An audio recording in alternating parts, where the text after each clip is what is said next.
ইন্টারনেটে এইসব ভাইরাল পোস্টগুলো দেখছেন, পরপর 3টে পোস্ট এইরকম ভাইরাল হলো এবং এই সব কিছুর পিছনে অবদান রয়েছে গুগলের জেমিনাই এর। কিন্তু খেয়াল করে দেখুন, এআই এর দৌড়ে গুগলের যেখানে ফার্স্ট বয় হওয়ার কথা ছিল, সেখানে গুগল এআই এর রেসটা হেরে যাচ্ছিল চ্যাট জিপিটির কাছে, এমনকি ডিপসিকের কাছে। শেষ পর্যন্ত গ্রকও এসে বোধহয় গুগলকে পেরিয়ে যাবে এইরকম সম্ভাবনা দেখা দিচ্ছিল। কিন্তু গুগলের কাছে তো রয়েছে সব থেকে বেশি ডেটা, তারা এআই নিয়ে সব থেকে বেশি দিন ধরে কাজ করছে। গল্পটা তেমন হওয়ার কথা ছিল না। তাহলে গুগলের জেমিনাই পিছিয়ে পড়ছিল কেন?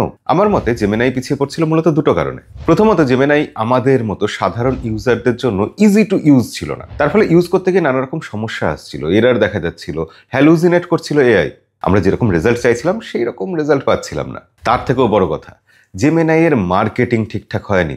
সবাই এআই মানেই বুঝতো চ্যাট জিপিটি, অথচ প্রত্যেকের অ্যান্ড্রয়েড ফোনে তো গুগলের জেমিনাই ইনবিল্ট রয়েছে।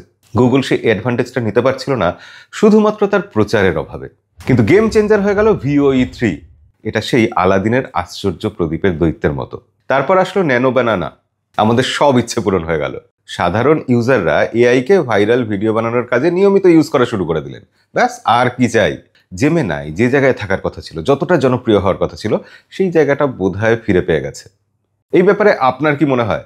এআই এর রেসে জিততে হলে তাকে কাজের জিনিস হলে শুধু চলবে না, তাকে সহজ হতে হবে, অকাজের জিনিসও হতে হবে।